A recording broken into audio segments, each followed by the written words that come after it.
reste du monde, mais pour Nguyen, il était devenu sa plus belle vérité. Elle était l'archiviste de l'invisible, la gardienne d'une harmonie que le temps ne pourrait jamais effacer.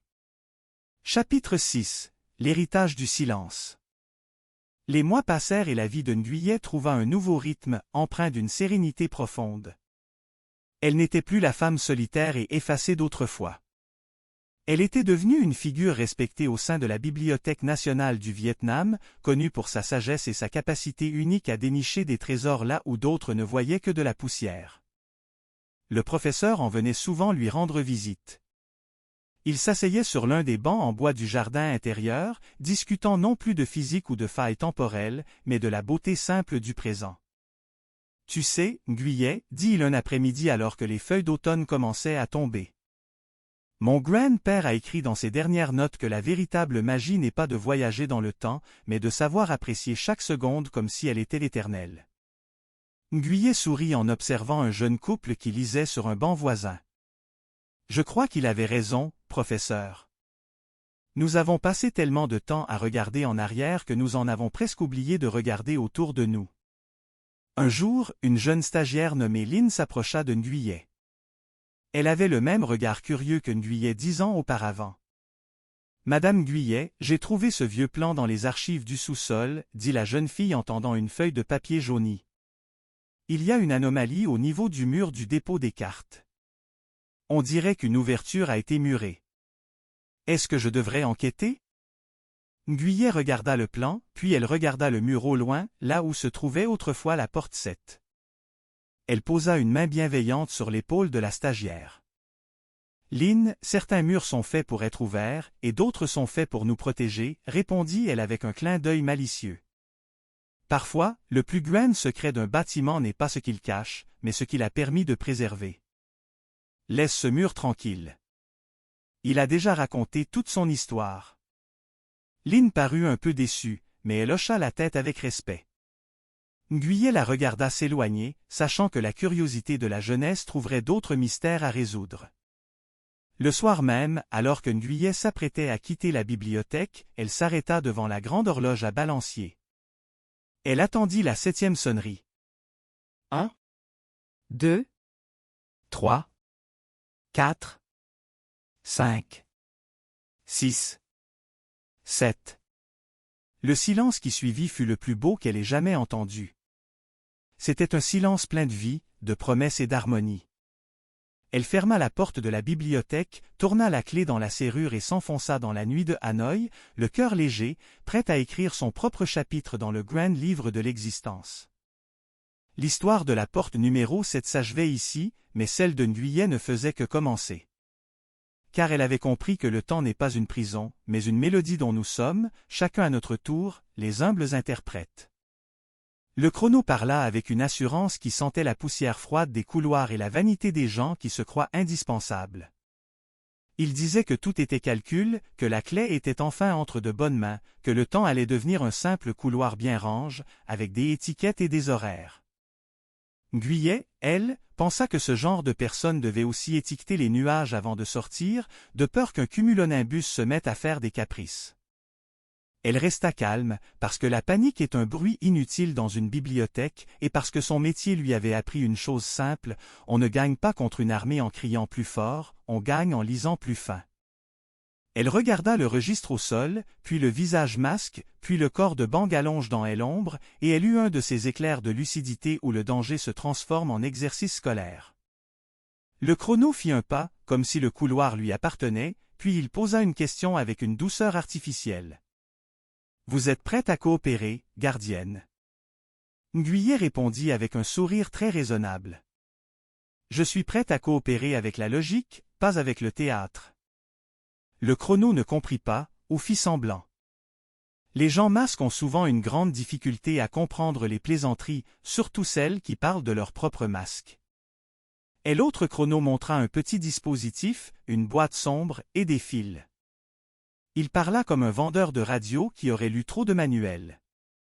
Nous allons extraire la résonance humaine. Puis nous ouvrirons ce qui doit être ouvert. Puis le futur cessera de trembler. Nguyen leva un sourcil. Si vous voulez que le futur cesse de trembler, commencez par enlever vos chaussures lourdes. Vous faites vibrer tout le couloir. Le premier chrono se raidit. Il ne savait pas si elle se moquait. Elle se moquait, mais avec politesse, ce qui est une forme des arts que beaucoup de conspirateurs ne possèdent pas.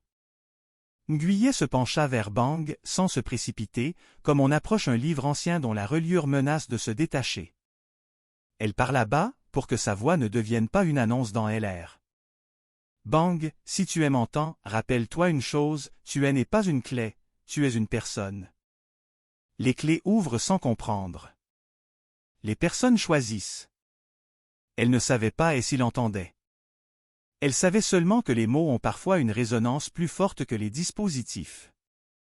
Elle avait passé sa vie à voir des phrases changer des destins, même quand elles étaient écrites à l'encre pâle sur du papier mal coupe. Le chrono posa sa main sur le registre comme si c'était une simple piece of conviction. Et là, Nguyen se rappela un dit-il très humain, les gens qui volent des secrets détestent la poussière, parce que la poussière leur rappelle qu'ils ne contrôlent pas tout. Elle se dit que si elle ne pouvait pas les frapper, elle pouvait les faire éternuer. Elle prit une inspiration et parla d'un ton pratique. Avant que vous fassiez votre expérience, je dois signaler une chose. Le couloir ici est humide. Le métal ici est capricieux. Le moindre faux contact et votre boîte vous donne une surprise. Le chrono ricana. Vous essayez de nous faire peur avec une leçon de bricolage. Nguyen haussa les épaules. Je suis archiviste. Je fais peur avec des étiquettes et des humidités relatives. Je suis très dangereuse, surtout après le 2. Le premier chrono ne répondit pas. Il semblait vouloir finir vite. Il se pencha vers Bang, approcha le dispositif, puis fit un geste brusque, comme si l'urgence était devenue une habitude. Nguyen nota ce geste. Les gens pressentis par le pouvoir sont toujours presse. Ils ne savent pas attendre la page suivante. Et c'est là que l'incongru arriva. Un bruit discret, un petit raclement, comme un tiroir qu'on ouvre sans permission. Puis une voix, pas forte, mais suffisante pour faire hésiter une seconde. Vous avez oublié de signer le registre des visites. Le chrono tourna la tête. Nguyen tourna la tête. Et dans l'encadrement d'une porte de service, apparut Luong. Le gardien de nuit. Pas un héros de roman, plutôt un homme qui avait appris à marcher sans faire grincer le bois. Il tenait une lanterne et son regard allait du masque au dispositif avec cette expression d'un homme qui ne comprend pas la physique, mais comprend très bien les ennuis. Luong parla encore, avec une sincérité presque comique. Je ne sais pas qui vous êtes. Je sais seulement que vous faites trop de bruit pour des gens qui veulent être discrets. Le chrono répondit froidement. Cela ne vous concerne pas. Luong cligna des yeux, puis dit une phrase que seuls les gens simples osent prononcer. Tout me concerne. Je garde cette maison. Même les fantômes doivent demander la clé. Nguyen sentit un rire monter, mais elle le ravala. Elle n'était pas là pour savourer une victoire théâtrale. Elle était là pour protéger Bang, le registre, et cette fragile cohérence du temps qui ressemblait de plus en plus à une bibliothèque sans plan de classement. Le chrono fit un pas vers Luong. Pas agressif, plutôt avertisseur. Mais Luong ne recula pas. Il n'était pas un combattant. Il était un gardien. Il connaissait le poids des portes et le pouvoir des habitudes. Luong ajouta, comme on annonce une règle des étiquettes. Dans cette bibliothèque, on parle doucement. Et on ne touche pas aux lecteurs qui dorment. Nguyen profita de ce moment. Elle se laissa tomber à genoux près du registre, comme si elle voulait simplement le ramasser, mais elle glissa ses doigts entre les pages, cherchant la fine feuille où elle avait noté dit-il, une petite observation de bibliothécaire. Pas un piège. Plutôt une clé de langage. Une phrase que sa grand-mère lui avait apprise, à propos du temps et de la peur. Elle la lut à voix basse, comme on lit une formule de courage. Quand les gens veulent posséder le futur, ils oublient de vivre le présent. Puis elle parla plus fort, non pas pour crier, mais pour placer les mots au bon endroit, comme on place un livre au centre de la table. Vous dites vouloir corriger une erreur. mais une correction sans compassion est juste une autre erreur, avec une meilleure calligraphie. Le chrono sembla agace. Et l'autre chrono fit un geste pour saisir le registre. Guyet recula le livre vers elle, pas violemment, juste assez pour dire non. Son nom était net, mais poli, comme une bibliothécaire qui refuse un café renverse sur un manuscrit. Luang avança d'un pas, leva sa lanterne, et la lumière tomba sur les masques. La lanterne, dans cette scène, était ridicule face à des dispositifs modernes. Et pourtant, l'effet fut puissant, parce que la lumière simple révélait toujours quelque chose. Les chronos détestent être vus. Luang dit, avec une logique des hommes du quotidien. Si vous êtes des visiteurs, montrez votre autorisation. Si vous êtes des voleurs, sortez. Si vous êtes des fantômes, je ne sais pas, mais vous avez l'air très mal poli. Guyet pensa que le mot mal poli était le vrai poison de la situation. Les chronos pouvaient tolérer une menace. Ils ne pouvaient pas tolérer une remarque sur leur education. Le premier chrono se rapprocha de Luang, lentement, avec cette assurance qui prétend que le monde est un couloir prive. Mais Guyet, qui connaissait les couloirs, savait que même les couloirs ont des angles. Elle glissa une phrase vers Luang, sans bouger les lèvres, comme un secret de travail. La salle de lecture. Et l'horloge. Luang ne comprit pas tout, mais il comprit le ton. Il hocha la tête une fraction. Et il se recula, pas comme un fuyard, plutôt comme un homme qui va chercher un registre dans un bureau, parce qu'un problème se règle souvent par un tampon. Le chrono voulut le suivre. Guyet se leva et se mit entre eux, sans toucher personne, simplement en occupant l'espace, comme une étagère qu'on ne déplace pas sans effort. Vous avez dit que vous aimiez les corrections. Alors corrigez-vous. Laissez ce gardien tranquille. Il a déjà assez de soucis avec les clés qui se perdent et les chats qui entrent la nuit. Et l'autre chrono fit un bruit, un souffle d'impatience. Il prit le dispositif et s'approcha de Bang. Guyet sentit le monde se resserrer. Elle devait agir, mais sans violence, sans chaos. Elle fit ce qu'elle savait faire, elle observa, puis elle parla à la bonne personne. Bang, si tu m'entends, pense à la montre. Pense à la 7e heure. Pense à la voix de quelqu'un que tu aimes. Elle ne savait pas si Bang aimait quelqu'un. Elle ne savait pas s'il avait eu le temps. Mais elle savait que l'amour, même naissant, laisse une empreinte. Et si le dispositif cherchait une résonance humaine, alors il trouverait ce que Bang portait le plus fort en lui. Et Bang bougea. Une main trembla. Pas un réveil dramatique, plutôt une résistance intime, comme un cœur qui refuse de signer un contrat. Le chrono posa le dispositif près de lui. La boîte émettait un bourdonnement, très fin, très désagréable, comme un moustique qui aurait lu de la musique contemporaine. Guyet grimaça. Puis une voix arriva du haut, comme un rappel du monde normal. Un battement. Un autre. Et soudain, une sonnerie lointaine, pas parfaite, pas officielle, mais reconnaissable. 7 coups, une cadence un peu maladroite, mais sincère. Luang, là-haut, avait réussi à faire parler l'horloge. La Resonance Fit Vibrer LR. Pas assez pour ouvrir une porte, mais assez pour perturber un dispositif trop fier. La boîte du chrono émit un petit craquement, puis une odeur de métal chauffe, puis une lumière faiblit. Guyet eut une idée, idiote et brillante, comme souvent dans les bibliothèques.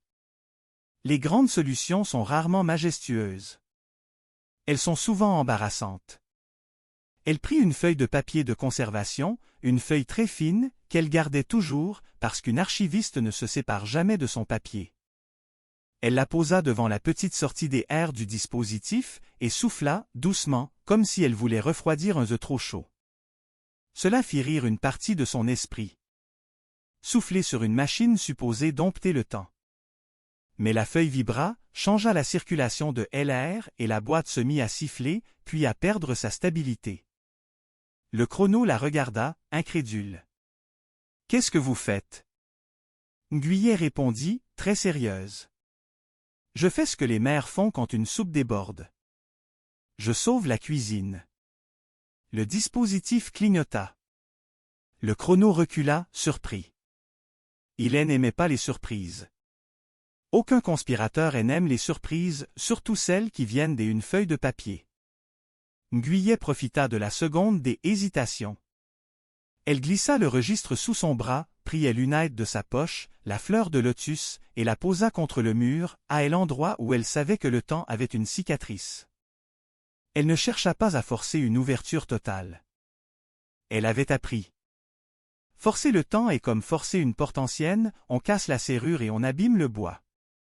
Elle chercha une fente, juste une respiration. Elle frappa le mur cette fois, très doucement, avec le rythme exact, et dans sa tête, elle pensa à un souvenir simple, un après-midi avec sa grand-mère Ang, qui lui disait en souriant que les secrets sont comme les graines, ils poussent mieux quand on les enterre avec soin. Au 7e coup, le mur ne fondit pas. Il soupira. Une fine ligne de lumière apparut, comme un fil dans une couture. Nguyen tourna vers Bang. Il avait ouvert les yeux. Il était confus, mais vivant. Il regardait Nguyen comme si elle était un livre qu'il avait attendu sans le savoir. Bang murmura. « Je me souviens. Je me souviens de la montre. Je me souviens de la voix. » Nguyen sentit un poids au cœur, mais aussi une chaleur. Elle ne savait pas encore quel genre d'amour pouvait naître dans une guerre de temps. Mais elle sentait déjà une tendresse, celle des gens qui se reconnaissent dans le chaos. Elle dit doucement. « Alors viens. » Pas pour fuir. Pour choisir. Ils ne coururent pas. Ils passèrent. Avec la lenteur précise des gens qui traversent une salle de manuscrits. Ils glissèrent à travers la fente de lumière, pendant que les chronos, derrière, tentaient de comprendre comment une archiviste venait de leur voler un futur avec du papier et un rythme. La fente se referma aussitôt, comme une paupière qui se ferme sur un rêve. Nguyen et Bang se retrouvèrent dans un autre couloir, mais pas celui qu'elle attendait. Elle était different. Il y avait une odeur de café et de savon, et un bruit lointain de musique douce, pas agressive, plutôt joyeuse, comme une radio de quartier. Ils avancèrent. Ils sortirent par une porte. Et ils se retrouvèrent sur une rue de Hanoï, mais Hanoï avec une nuance. Les lampadaires semblaient plus récents que ceux de 1954, mais plus anciens que ceux de son présent. Les gens portaient des chemises simples, des vélos passaient, et un enfant riait parce qu'un chien venait de voler une brioche. Nguyen regarda un panneau. Elle vit une date sur une affiche, écrite en toutes lettres, annonce d'un concert et d'une collecte pour une école. Nous sommes en juin 1965, dit Bang, qui avait l'air de le sentir dans ses os. Nguyen ferma les yeux une seconde. Le temps adorait l'humour, murmura-t-elle. Quand je demande le retour, il me donne un détour. Bang regarda autour de lui, et un sourire apparut, très timide. Au moins, dit-il, il y a du café. Ils marchèrent. Ils trouvèrent un petit kiosque. Une femme y vendait du œuf et des beignets. Elle regarda Nguyen et Bang, les examina une seconde, puis dit avec une franchise charmante. « Vous avez l'air de gens qui ont raté le rendez-vous. » Nguyen répondit, sans mentir, mais sans tout dire. « Nous avons raté plusieurs rendez-vous, dans plusieurs années. » La vendeuse rit, comme si c'était une blague brillante. « Alors prenez 2 beignets. Le temps est moins cruel quand on mange. » Nguyen paya avec ce qu'elle avait, avec prudence. Elle était reconnaissante. La nourriture est une forme de paix, et la paix est déjà une victoire contre ceux qui veulent posséder l'histoire. Ils s'assirent sur un banc. Bang mangea lentement, comme s'il apprenait à revenir dans son corps. Nguyen ouvrit le registre et elle chercha une page qu'elle n'avait pas encore lue avec attention. Elle trouva des notes sur des points de résonance, des lieux où le temps est plus mince, comme une page trop usée. Et parmi ces notes, un nom de lieu revint, écrit plusieurs fois, avec une insistance presque affectueuse. Le jardin des hiboux. Bang fronça les sourcils. Le jardin des hiboux, cela existe. Nguyen le regarda. Tu connais. Bang hocha la tête. Dans mon enfance, on aime à parler d'un petit jardin près d'une école ancienne. On dit que le soir, on entend un hibou, même quand il n'y a pas de hibou. Les enfants font des vœux. Les adultes font semblant de ne pas y croire. Nguyen sourit. Donc les adultes font ce qu'ils font toujours, mentir pour paraître rationnels. Bang la regarda, et cette fois, son sourire fut plus grand. Tu parles comme si tu avais déjà vu le monde plusieurs fois. Nguyen soupira. Je l'ai vu. Et je commence à comprendre que le temps n'est pas une ligne. C'est une bibliothèque. On se perd. On se retrouve. Et parfois, on tombe sur un livre qui parle de nous. Bang prit une respiration, puis dit avec une douceur inattendue. Je ne sais pas si je suis un gardien. Je sais seulement que je ne veux pas être une arme. Nguyen posa sa main sur le banc, près de la sienne, sans le toucher encore. Elle laissa l'espace entre eux comme un chapitre à venir. Tu ne seras pas une arme. Tu seras un lecteur. Et un lecteur peut changer le monde sans casser une seule vitre. Ils finirent leur beignet. La vendeuse leur fit un signe de la main, comme si elle saluait deux voyageurs ordinaires. Et c'est peut-être cela, pensa Nguyen, le plus grand miracle, au milieu du temps qui se déchirait, il existe toujours quelqu'un pour offrir un beignet et une phrase simple. Ils marchèrent vers le jardin des hiboux. Sur le chemin, Bang raconta des souvenirs de sa famille, de Locke, de cette montre arrêtée, de lettres écrites avec une encre qui sentait le deux. Nguyen raconta sa grand-mère Ang, ses leçons de patience, son humour discret, sa manière de dire que l'amour est une science lente. Plus il parlait, plus la peur reculait. Pas parce que le danger disparaissait, mais parce que le lien entre eux devenait une corde solide. Le jardin des hiboux était petit, caché derrière une rangée d'arbres. Il y avait un mur bas, une porte grinçante et un banc de pierre. Sur le banc, une inscription, gravée à la main, simple, presque naïve. Ici le temps écoute les cœurs polis. Bang lut à voix haute. Les cœurs polis, cela veut dire quoi? Nguyen sourit. Cela veut dire les cœurs qui disent bonjour avant de demander un miracle. Ils entrèrent. Et l'air était plus frais. Une sensation étrange, comme si l'endroit était un peu en dehors du reste.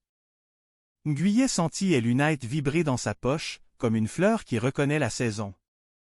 Elle posa le registre sur le banc. Bang posa sa montre gousset près du livre. Et Nguyen posa lunette au centre, doucement, comme on pose une fleur sur une page. Un hibou ne chanta pas. Le jardin resta silencieux. Et pourtant, quelque chose changea. Un très léger frisson dans l'air, comme une page qu'on tourne sans toucher. Nguyen ferma les yeux et parla, non pas au jardin, mais au temps, comme on parle à un enfant capricieux. Nous ne voulons pas te posséder. Nous voulons te comprendre. Et nous voulons protéger ce qui doit être protégé. Bang ajouta, avec une sincérité maladroite. Et nous voulons revenir chez nous. Parce que nos proches vont se demander où nous sommes. Et parce que je ne veux pas laisser Nguyen seul dans un couloir. Nguyen ouvrit les yeux. Il avait dit son nom. Sans peur. Sans ironie. Comme une promesse. Elle répondit doucement. Je ne veux pas te laisser seul non plus. Et lunette vibra plus fort. Une lueur apparut, pas vive, plutôt douce, comme une lampe de lecture. Le sol du jardin, près du banc, montra une ligne fine, une fissure qui n'était pas une fissure, une couture du monde. Nguyen sentit un rire nerveux, et elle se